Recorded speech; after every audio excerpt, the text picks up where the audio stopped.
بدر کا ذکر کیا. غزوہ بدر اس کی تفصیل میں ہم جاتے ہیں تو ہم بیان نہیں کر سکتے. صرف حاضری لگوانے کے لیے، اصول برکت کے لیے ہم ایک دو باتیں انشاءاللہ کر رہے ہیں تاکہ میری اور آپ کی حاضری لگ جائے.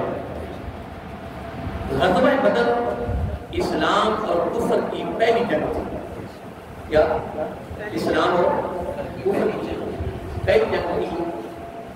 جنگ اور غزوہ میں فرق ہے. غزوہ اس کو کہتے ہیں کہ جس میں آقا علیہ الصلوۃ والسلام خود بنفس نفیس شریک ہوئے، اس کو ہم کیا کہتے ہیں؟ غزوہ کہتے ہیں. اس لیے اس کا نام ہے غزوہ بدر.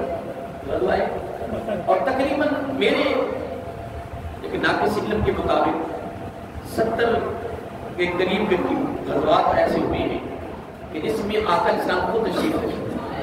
اتنے 70 کے قریب. اگر یہ گھر بیٹھے دعاؤں پر بھی دین پھیلنا ہوتا تو آپ کا مدینہ شریف میں دعا کرتے رہتے، سجدہ ریز ہوتے رہتے، دین پھیل جاتا. جب لفظ آتا نا تان مان دھن، کیا؟ تان پھر مان پھر اب اس میں تمام طاقتیں صرف ہوتی ہیں، ان تمام قربانیاں اس میں بولیے شامل ہوتی ہیں. دھان کا کیا؟ جان کی وجہ سے خود شریک ہو رہا ہے. وقت ہے، مال ہے. اگر بندہ فقط مال تک رہے، کوئی وقت نہ دے، کام نہیں ہو سکے. اگر وہ خود اپنے آپ کو پیش کر رہا ہے تو کچھ خط نہ کیا جو کام پھر بھی نہیں بنے گا. اور اگر حقیقت میں دیکھا جائے تو سب سے زیادہ جس کو قیمتی شریعت نے کہا ہے اس کو کہتے ہیں وقت. کیا کہتے ہیں؟ وقت. وقت سب سے زیادہ قیمتی، اور وقت کا دینا یہ سب سے بڑی قربانی ہے. جس کو قرآن و سنت کی تعلیمات میں جس کو زیادہ وقت دی گئی ہے وہ کیا ہے؟ وہ وقت ہے. وقت کا دینا ہی تو بندے کے لیے مشکل ہے. بڑے لوگ کہتے ہیں یار مجھ سے پیسے لے لو، یا میرے پاس ٹائم نہیں، یار وہاں اتنا خرچ ہوتا ہے وہ کام میں میرے پاس ٹائم نہیں. اگر ہر بندہ یہ کہتا ہے تو وہ کام کیسے ہوگا؟ وہ بھی تو بندوں کے ساتھ ہی ہوگا نا، بندوں کی وجہ سے ہوگا. قربان جائیں. آقا علیہ السلام نے یہ بھی نہ سمجھے کہ غزوہ بدر پہلی جنگ کے لیے صحابہ کرام فوراً تیار ہو گئے تھا. تم کوئی کام کسی سے جلدی نہیں کروا سکتے. وہ اولاد ہیں، وہ مریدین ہیں، وہ شاگرد ہیں، وہ چھوٹے ہیں، وہ آپ کے نوکر ہیں، غلام ہیں.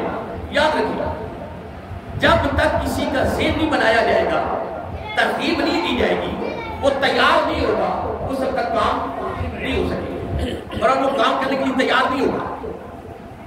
غزوہ بدر جو اسلام اور کفر کی پہلی جنگ ہوئی ہے، اس کے لیے آقا علیہ السلام نے مولا تعین خطبہ دیا جس میں فقط 2 باتوں پہ زور دیا: جہاد کے فضائل، شہید کے فضائل.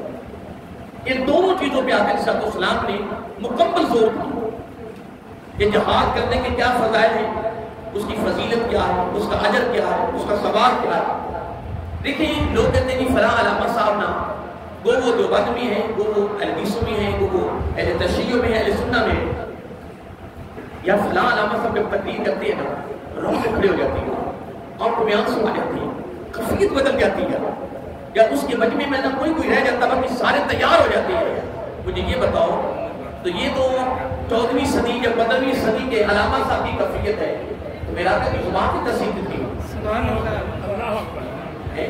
اور اگر عالم کائنات میں اگر کسی کی تقریروں میں، اگر کسی کی تقریر میں، کسی کے خطاب میں، کسی کے بیان میں، کسی کی تبلیغ میں، کسی کے درس میں، اور اگر کوئی سود ہے، خداد ہے، وہ سارا کچھ کوئی مانے یا نہ مانے، یہ ساری میرے آقا علیہ السلام کی زبان نبوت کی تاثیر کی خیرات ہے. جس کے پاس بھی ہے، جس کو بھی ملی ہے.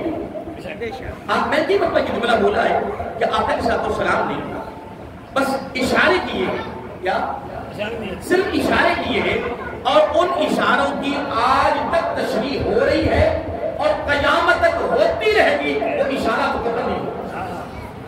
یعنی اتنے وہ نقطے بے کنار سمندر ہیں، بے کنار سمندر ہیں، قرآن و سنت کی تعلیمات کی صورت میں لگی ہوئی.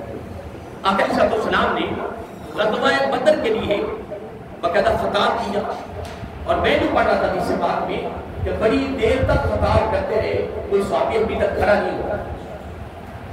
تو کہتا کہ علامہ صاحب خطاب کرتے رہو، اپنے کھڑے ہوتے ہیں. میں کوئی کہا کروں ہماری کوئی ترکیب ہے، اس کے بعد میں سوچ نہیں ہے، سب کچھ ہے.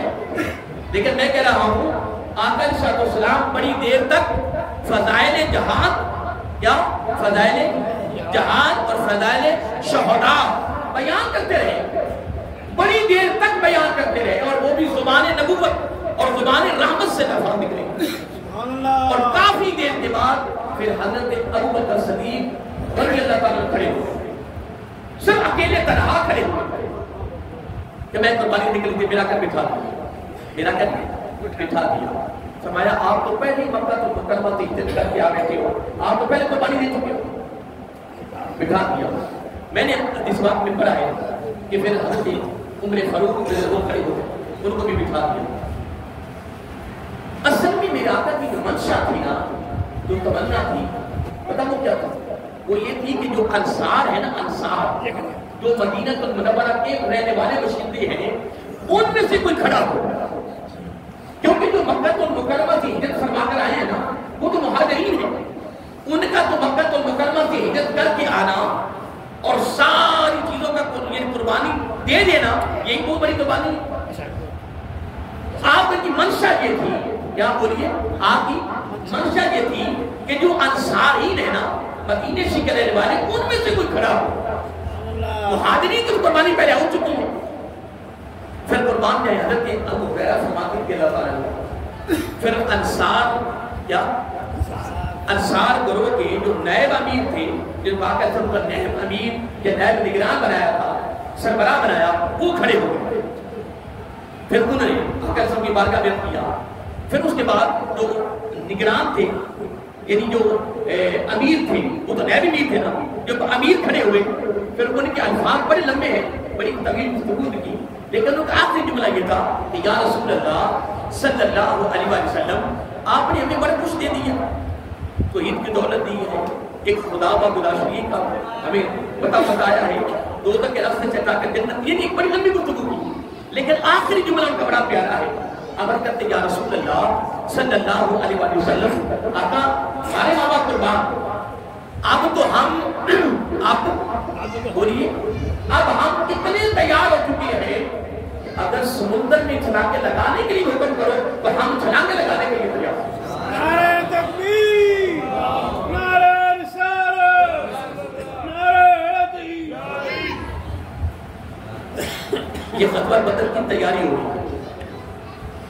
اب حضرت ابو ہریرہ فرماتے ہیں اللہ تعالیٰ کو کہ جب میں نے اپنے آقا صلی کے چہرے کو تکا تو میرے آقا کے چہرے پہ میرے آقا مسکرائے، تبسم فرمایا. اب غزوہ بدر کے لیے 313 صحابہ کرام جنگ کرنے کے لیے وہاں پہنچے. کتنے؟ اب 313 ان کے مقام و مرتبہ کو اگر تم حدیث کا مطالعہ کریں، قربان جائے بڑا مقام. دیکھو نا، اسلام اور کفر کی پہلی جنگ، اور ہر شخص کو پتا ہے کہ وہاں قتل غارت، وہاں خون کی ندیاں بہ رہی ہیں، اور اپنی ہتھیلیوں پر اپنی جانیں لے کر میدان بدر میں شریک ہو رہے ہیں. پھر اس میں فقط خود اپنے کو شریک نہیں کر رہے کہ فقط اپنے شریک کر رہے ہیں، جان بھی جا رہی ہے، مال بھی جا رہا ہے، جس کو ہم اپنی بولی میں تن من دھن کہتے ہیں. ہر لحاظ سے، ہر پہلو سے، ہر جہت سے، ہر طرح کی قربانی دینے کے لیے تیار ہو. کتنے تیار ہوئے؟ 313 بدری صحابہ میدان جنگ میں اور میدان بدر میں اتر پڑے. اور پھر وہاں کی جو کیفیت ہے وہ ایک بڑی لمبی چوڑی گفتگو ہے، جو وقت تھوڑا صرف ہم نے حاضری لگوانی ہے. حدیث پاک میں لفظ یہ ہے، یہ آیت نمبر 133 ہے، سورۃ آل عمران ہے، 12 نمبر 4 ہے. اور اللہ تعالیٰ نے شروع میں ایک تاکیدی لفظ لایا، فرمایا وَلَقَدْ، البتہ تاکید، نَصَرَكُمُ اللَّهُ، اللہ تعالیٰ نے تمہارے اس موقع پر یا اس وقت مدد کی. کیا؟ اس وقت. یہ اللہ تعالیٰ قیامت تک یہ قرآن چل رہا ہے. قرآن کا نظام ہے، قرآن کا قانون ہے، قرآن کا فیض ہے، یہ قیامت کی صبح تک جاری و ساری ہے. اور اللہ تعالیٰ یہاں اس کو کیوں بیان کیا ہے؟ یہ فقط ان کا بیان کرنا مقصود نہیں ہے، اصل میں مسلمانوں کے لیے اس میں بہت بڑا سبق، بڑا درس اور فکر دیا گیا ہے کہ اگر میں میدان بدر میں جنہوں نے خلوص نیت کے ساتھ تن من دھن کی قربانی دی، اگر میں میدان بدر میں اگر ہزاروں پر اگر 313 کو غالب کر سکتا ہوں تو ہر دور میں تمہاری مدد کر سکتا ہوں، یہ میں تو اختیار ہے، لیکن تمہیں اس کے لیے تیار ہونا، جس طرح انہوں نے قربانی دی ہے تمہیں دو۔ اللہ فرمانا والا کر البتہ تاکید، یہ تاکید کی لفظ ہے، اللہ تعالیٰ اپنے بیان کی خود صفائی دے رہا ہے۔ البتہ تاکید، اللہ تعالیٰ نے تمہاری کب مدد کی اور کس کہاں کی؟ اگلا مدد بدر، میدان بدر میں تمہاری مدد کی، اور کب کی؟ وَأَنْتُمْ أَذِلَّةٌ، جب تم بے سر و سامان تھے، کمزور تھے ہر لحاظ سے، تعداد میں بھی تھوڑے تھے اور ساز و سامان میں بھی تھوڑے تھے۔ اس کی پوری تفسیر میں بھی آتی ہے اور حدیث میں بھی آتی ہے، اور مقابلے میں ہزاروں کی تعداد میں تھا۔ ویسے تو 1000 مشہور ہے نا، یہ کافر کتنے تھے؟ 1000، اور صحابہ کرام کتنے تھے؟ 313۔ کتنے تھے؟ 313۔ اب میں ٹائم بھی کو دیکھ رہا ہوں، اگر میں ان تمام آیتوں کو اگر میں عربی میں لاتا ہوں تو وقت زیادہ ہوگا۔ 10ویں پارے میں ابتدا میں اللہ رب العزت نے یہ جملہ سارا کھول دیا۔ اللہ رب العزت نے مسلمانوں کو کیا؟ مسلمانوں کو ان کو تھوڑے دکھا دیے اور مسلمانوں کو وہ ان کو تھوڑے دکھا دیے، اور یہ سارا ذکر 10ویں پارے کی ابتدا میں اس سے میں مفہوم لے رہا ہوں۔ اور وہاں اللہ تعالیٰ نے یہ بیان کر کے وہ کیسے حضور نبی کریم علیہ السلام تو تھوڑی سی غنودگی آئی میدان بدر میں، کیا آئی؟ غنودگی آئی، اور غنودگی میں دکھایا کیا گیا؟ 1000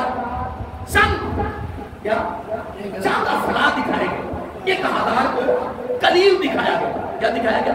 قلیل۔ ان کو آقا علیہ السلام کو وہ غنودگی سے غلبہ آیا، اس میں تھوڑے دکھائے گئے۔ آقا علیہ السلام نے ایک صحابی کو بلایا کے فرمایا وفات کے لیے اب جب ان نظر ماری، اب ان کی نظر میں بھی تھوڑے نظر آئے، کیا تھوڑے نظر آئے۔ میرا کہ مجھے کتنے ہیں؟ میں نے کہا تھوڑی سی نظر آئے، کیا؟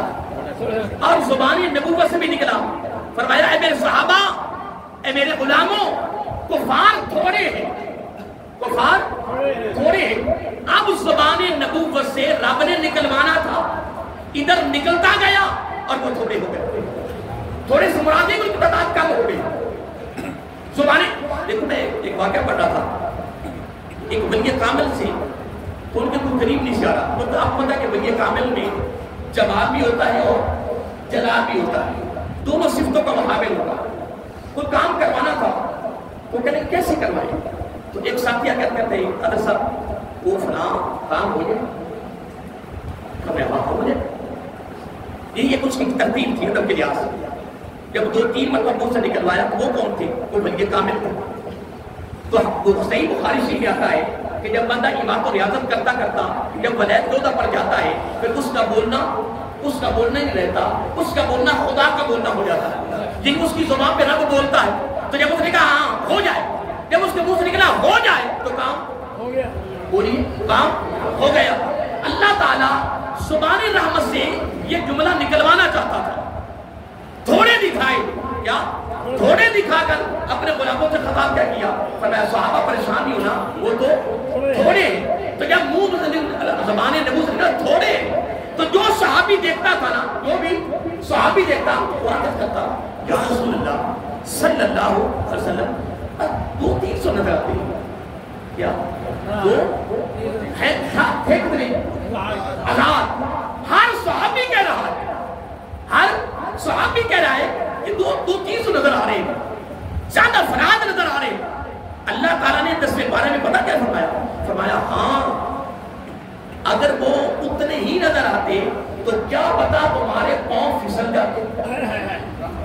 اللہ رب العزت نے بھی بات چھوڑی نہیں ہے کہ کیا پتا اتنے لوگوں کو دیکھ کر تمہارے پاؤں پھسل جاتے، میں نے تمہاری نگاہ میں ان کو کم دکھا کر تمہارے قدموں میں مضبوطی پیدا کر دی، پختگی پیدا کر دی۔ کیا کر دی؟ پختگی پیدا کر دی۔ اب دیکھیں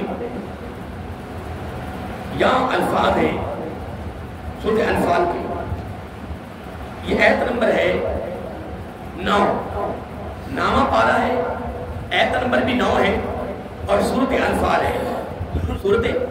بولیے سورۃ انفال، نامہ پارہ اور آیت نمبر 9۔ اے میرے محبوب صلی اللہ علیہ وسلم، یسون ربکم فاستجاب لکم، اے میرے محبوب صلی اللہ علیہ وسلم، جب آپ میری بارگاہ میں عرض کر رہے تھے، کیا کر رہے تھے؟ عرض کر رہے تھے، تو فاستجاب لکم، پھر میں نے تمہاری اس التجا کو یا تمہاری اس دعا کو یا تمہاری اس درخواست کو میں نے قبول فرما لیا۔ انی ممدکم بألف من الملائکۃ مردفین، پھر میں نے تمہارے ساتھ وعدہ کر لیا کہ میں 1000 فرشتوں سے تمہاری مدد کروں گا۔ کتنی؟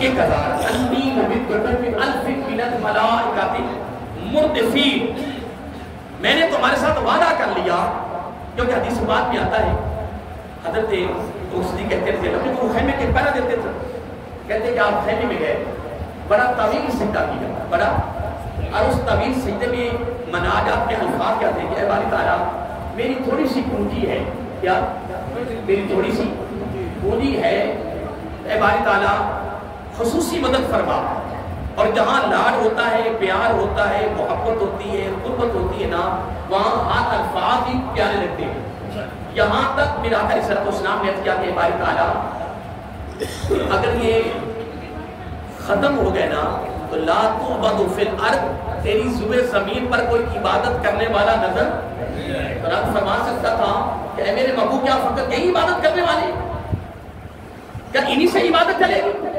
فرما سکتے تھے نا، لیکن نہیں، یہ ایک محبت کی بات ہے، یہ ایک پیار ہے، تعلق ہے۔ اے باری تعالیٰ اگر یہ تھوڑی سی پونجی ختم ہو گئی تو روح زمین پر لا تعبد فی الارض، زمین پہ کوئی عبادت کرنے والا نہیں ہوگا۔ لمبا طویل سجدہ کیا، مناجات جاری ہے۔ حضرت ابو صدیق کہتے ہیں کہ تھوڑی دیر کے بعد نا، یعنی سجدہ طویل جاری رہا تو میرا آقا بات تشریف لائے، چہرے پہ مسکراہٹ ہے، فرمایا ابو بکر، آقا حکم فرمایا تمہیں مبارک ہو، رب نے میرے ساتھ وعدہ کر لیا ہے۔ رب فرماتا ہے 1000 فرشتوں سے میں تمہاری مدد کروں۔ کتنے سے؟ 1000 فرشتوں سے ہماری مدد ہو رہی ہے۔ کیا ہو رہی ہے؟ بولیے 1000 فرشتوں سے ہماری مدد ہو رہی ہے۔ اب 1000 کا وعدہ ہو گیا، کہاں؟ بولیے میدان بدر میں، اور یہاں ذلہ، اب کئی لوگوں نے اس کا معنی یعنی ذلت میں بھی لائے ہیں، لیکن یہ بے ادبی کا لفظ ہے، میں اس کو کہوں گا یہ بے ادبی کا لفظ ہے۔ جس طرح میرے آقا، دیکھو نا میدان بدر ہے، میدان احد ہے، میدان احد، اس میں غزوہ احد ہوا ہے۔ کیا ہوا ہے؟ یہ آپ سب کو پتا علم میں ہے کہ غزوہ احد میں پہلے فتح ہوئی، پھر اس کے بعد رخ بدل گیا۔ بولیے اب کئی لوگ کیا کہہ دیتے ہیں کہ فتح شکست میں بدل گئی، کیوں کہیں؟ یہ الفاظ کو استعمال کریں۔ اب جس گروہ کی یا جس جماعت کی یا جن مجاہدین کی کمان یا سپاہ سالاری یا جن کے چیف آف کمانڈر میرے آقا ہوں، خدا کی عزت کی قسم ہم ان کے لیے کبھی شکست کا لفظ استعمال نہیں کر سکتے۔ ہاں یہ تم کہہ سکتے ہو کہ فتح نقصان میں بدل گئی۔ کیا؟ فتح نقصان میں بدل گئی، یہ لفظ استعمال کر سکتے ہو۔ اگر آپ نے بیان کرنا ہو، اگر کوئی شخص کہے کہ حضرت آدم علیہ السلام سے غلطی ہوئی، کیوں کہے؟ تو اور میں کون ہوتے ہیں کہ ہم آدم علیہ السلام کے لیے لفظ غلطی استعمال کریں؟ لا یخلو فعل الحکیم عن الحکمت، رب کا کوئی فعل بھی حکمت سے خالی، اگر یہ کام نہ ہوتا تو تم کیسے نظر آتے؟ یہ سلسلہ انسانیت کا قیامت تک کس طرح جاری ہوتا؟ یہ سارا نظام، یہ سارا قانون یہ رب کا ہے، اس میں ہر کام میں حکمت راز ہے، اس کے پیچھے بہت بڑا سمندر حکمتوں کا بہ رہا ہے۔ ہم لفظ استعمال کریں گے کیا؟ اذلہ۔ اس کا ترجمہ ہم یوں کریں گے کہ اے میرے محبوب صلی اللہ علیہ وآلہ وسلم، میں نے میدان بدر میں تمہاری تیرے غلاموں کی اس وقت مدد کی جب تم بے سر و سامان تھے، بے سر و، اور اس میں شک بھی نہیں ہے کہ تعداد کے لحاظ سے بھی کم تھے، بولیے تعداد کے لحاظ سے بھی کم تھے اور سامان کے لحاظ سے بھی کم تھے۔ رب نے کتنا وعدہ کیا؟ بولیے اب یہ بات تو ہوگی، یہ بات تو ہوگی۔ اب اگلا جملہ بڑا سننے والا ہے۔ اب یہ الفاظ ہے کہ میں نے میدان بدر میں تمہاری اس وقت مدد کی جب تم بے سر و سامان تھے، یعنی تعداد کے لحاظ سے بھی کم تھے، سامان کے لحاظ سے بھی کم تھے، سامان تھا، سواریاں بہت کم تھے، لیکن مقابلے میں دنیا کی ہر چیز ان کے پاس موجود تھی، ہر چیز۔ اب حضور نبی کریم علیہ السلام اگلا جملہ کیا ہے؟ اب دیکھیں یہ سبق ہے امت کے لیے، ہمارے لیے، قیامت تک آنے والے کے لیے۔ قرآن کا قانون جاری تھا، جاری ہے اور جاری رہے گا۔ اس میں جو فرمایا گیا ہے وہ قیامت تک آنے والوں کے لیے سبق ہے، درس ہے، اقدام فکر ہے۔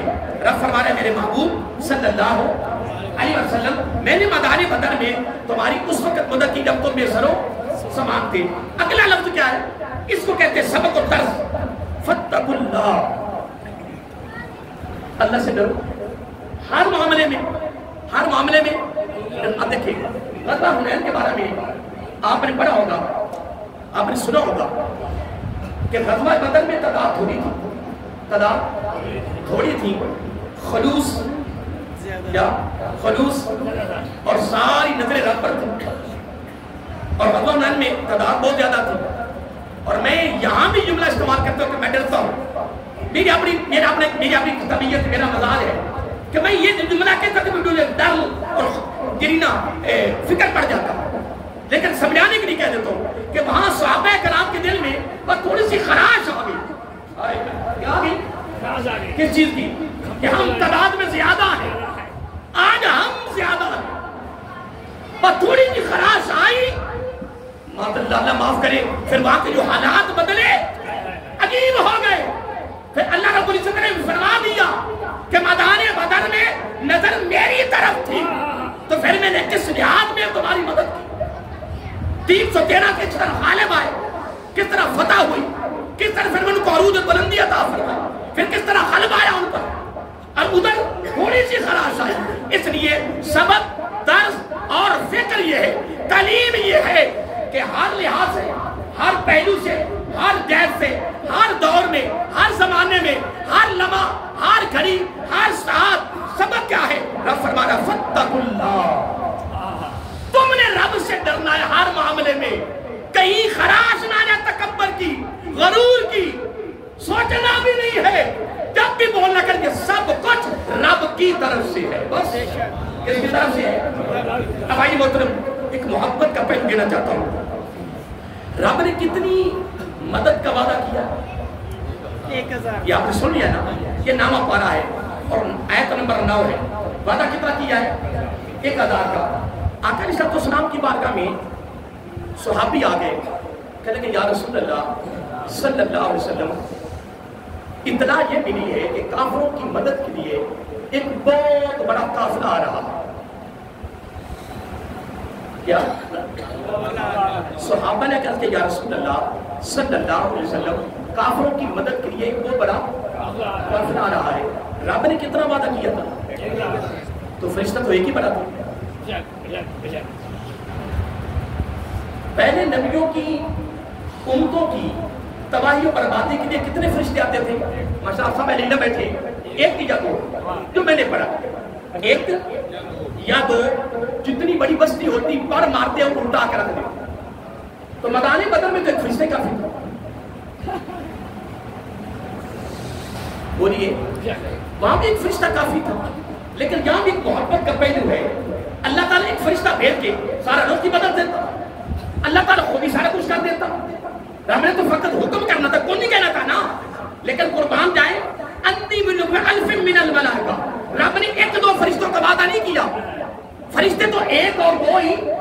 کافی تھے، لیکن یا رب نے 1000 فرشتوں کا وعدہ کر کے یہاں بھی محبت کا پہلو دے دیا، محبوب باقیوں کے لیے بھی ایک دو اور تیرے لیے بھی ایک دو۔ یہاں بھی اللہ رب العزت نے اپنے محبوب کی عظمت کو، شان کو، مقام و مرتبہ کو بلند رکھا، فرمایا باقیوں نے ایک دو، محبوب تیرے لیے 1000 فرشتے، تیرے لیے 1000۔ اب اگلی بات سننے والی کون جو طلب ہے، یہ آیت نمبر 133 ہے، اور آیت جب وہ صحابہ کرام آئے نا مجلس اور آپ عرض کرتے ہیں کہ یا رسول اللہ صلی اللہ علیہ وسلم پتہ چلا اطلاع ملی ہے کہ کافروں کی مدد کے لیے، کافروں کی مدد کے لیے بہت بڑا لشکر آ رہا۔ جب یہ بات سنی نا تو آخر صاحب السلام نے سوچا کہ میرے صحابہ کرام کے دلوں پر اثر نہ پڑ جائے، تو اللہ تعالیٰ فرما رہا ہے اس تقول للمؤمنین علیہ یکفر، اے میرے محبوب صلی اللہ علیہ وسلم جب تم فرما رہے تھے، جب تم فرما رہے تھے اپنے صحابہ کرام سے ایمدکم ربکم بثلاثۃ آلاف من الملائکۃ منزلین، رب نے کتنا وعدہ کیا؟ 1000 کا۔ نبی پاک علیہ السلام کیا کہہ رہے، کیا فرما رہے؟ فرمایا صحابہ پریشان نہیں ہونا، میرا رب تمہاری مدد کے لیے 3000 فرشتے بھیج رہا۔ چاہیے تو یہ تھا کہ اللہ تعالیٰ فرماتا محبوب کیا ہو گیا، اپنی من مرضی سے کیا سارے کام کر رہے ہو، میں نے وعدہ 1000 کا کیا ہے اور آپ اپنے صحابہ سے فرما رہے ہو 3000، کیا فرما رہے ہو 3000، پر رب نے بھی کمال کر دیا، فرمایا میرے محبوب اگر تیری زبان نبوت سے 3000 نکل گیا ہے تو میں نے بھی قانون تیری خاطر بدل دیا۔ اب 3000 تیار ہو گئے، فرشتے کرتے باری تعالیٰ 1000 کافی ہے۔ پر اگلی بات سن لی، پھر اس میں بات کو کھولتا ہوں، اہم ہو رہا ہے۔ اگلا جملہ سنیے، تھوڑی دیر کے بعد صحابہ کرام پھر آگے، آقا صلی اللہ علیہ وسلم ہمارے بابا قربان معلوم یہ ہو رہا ہے، اطلاع یہ ملی ہے کہ کافروں کی مدد کے لیے بہت بڑا لشکر آ رہا ہے۔ میرا آقا علیہ السلام نے کیا فرمایا، قربان کیا ہے، جملہ بڑا سننے والا ہے، فرمایا یمددکم ربکم بخمسۃ آلاف من الملائکہ، اے میرے صحابہ پریشان نہیں ہونا، پریشان نہیں ہونا، اللہ تعالیٰ تمہاری مدد کے لیے 5000 فرشتے بھیج رہا۔ اللہ تعالیٰ فرما سکتا تھا محبوب صلی اللہ علیہ وسلم میں نے 1000 کا وعدہ کیا اور میدان بدر میں تو ایک فرشتہ ہی کافی ہے، کیا ایک فرشتہ کافی ہے، تو 3 اور 5 کی بات کرنا ہے۔ رب نے فرمایا میرے محبوب صلی اللہ علیہ وسلم بس تیری زبان رحمت سے نکل گیا ہے، اب میرے 5000، 1000 کا وعدہ بھی گیا، قانون گیا، 3000، 5000۔ اب اگلی جملہ سننے والا ہے، فرشتہ کرتے مولا وہ تو 1000 کافی ہے، فرمایا لڑیں گے 1000 ہی، کیا لڑیں گے 1000، 2000 میدان بدر میں، 2000 آسمان پر، فرمایا تم ساز و سامان لے کر اسٹینڈ بائی تیار ہو کے کھڑے ہو جاؤ، لڑیں گے 1000 ہی، لیکن تم تیار ہو کر میرے محبوب کو دکھا کرو، کہ ایسا نہ ہو کہ میرے محبوب فرمائے کہ اے باری تعالیٰ جو میری زبان نبوت سے نکل گئے یار تو فرشتے کیوں نہیں آئے؟ فرمایا 2000 ادھر تیار، 2000 میدان بدر میں تیار، وہ کھڑے ہیں، لڑیں گے کتنے؟ 1000۔ فرمایا میرے محبوب 1000 کا وعدہ بھی ختم، 3 کا بھی ختم، 5 کا بھی ختم، اور اگلا جملہ سننے والا ہے، توجہ طلب ہے، فرمایا میرے محبوب صلی اللہ علیہ وسلم تو 3000 کی بات کرتا ہے، تو 5000 کی بات کرتا ہے، اے میرے محبوب میں نے سارے فرشتے پیدا کس لیے کیے، اے میرے محبوب بس تیری زبان سے نکلتا جائے گا، فقط 2 3 5 نہیں، جتنے فرشتے میں نے آج تک پیدا کیے ہیں سارے فرشتے میدان بدر میں اتار دو، لڑنے کے لیے 1 یا 2 ہی، بولیے 1 2۔ میں حدیث پاک میں پڑھ رہا تھا کہ زور کی نماز کا وقت ہو گیا، جب فتح ہو گئی نا کیا ہو گئی، سارے بولیے بڑا جملہ تو یہ میرا آخری جملہ بڑا تو جو طلب ہے، میدان بدر کے حوالے سے بات کر رہا ہوں، جب فتح ہو گئی زور کی جماعت کھڑی ہو گئی، ایک صحابی نکر پہ ہے کونے پہ، کہاں اب کونے پتہ کتنی لمبی قطار ہوگی، تو کونے میں جو صحابی پڑھ رہا ہے نبی پاک کے چہرے کی مسکراہٹ اس کو نظر کیسے آتی، وہ تو بڑی دور کھڑا ہے، وہ تو بڑی دور کھڑا ہے۔ جب زور کی نماز ہو گئی تو صحابی قریب آئے، کہنے کہ یا رسول اللہ صلی اللہ علیہ وسلم تم نماز کے دوران مسکراہٹ ہو رہے ہو، کیا تم تو میرا آقا فرماتے تم میرے چہرے کی طرف دیکھ رہے تھے، لیکن نہیں، ایک محبت کا پہلو ہے. میرا آقا علیہ السلام نے فرمایا، پتہ میں کیوں مسکرا رہا تھا؟ جبرائیل علیہ السلام اپنے قافلے لے کر تو فتح ہو گئی، واپس چلے گئے اور رب نے دوبارہ پھر بھیجا. فرمایا جبریل پھر واپس جا، پہلے یہ مجھے یہ بتا تم اپنی مرضی سے واپس آئے ہو یا میرے محبوب کی اجازت سے آئے؟ آقا ہم خود آئے. فرمایا پھر واپس جاؤ اور میرے محبوب کی بارگاہ میں جا کے عرض کرو، آقا آپ ہمیں اجازت کا واپس چلے جائے. تو ادھر جماعت ہو رہی تھی، ادھر وہ میرے پاس آئے، جب مجھ سے اجازت مانگ رہے تھے تو میں اللہ کا شکر ادا کر رہا تھا اور اس وقت میرے چہرے پہ مسکراہٹ.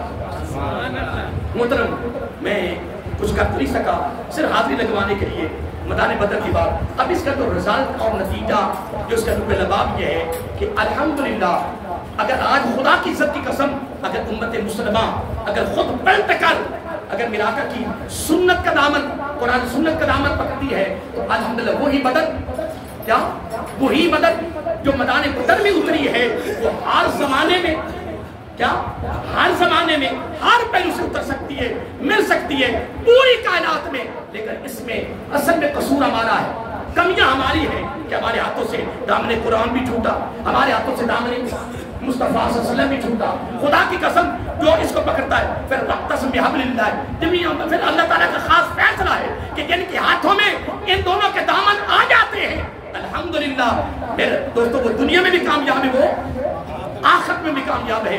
اللہ تعالیٰ ہمیں بدری صحابہ کرام کی محبت میں ان کے نقش قدم پر چل کر اپنی بقیہ زندگی کو بسر کرنے کی توفیق عطا فرمائے.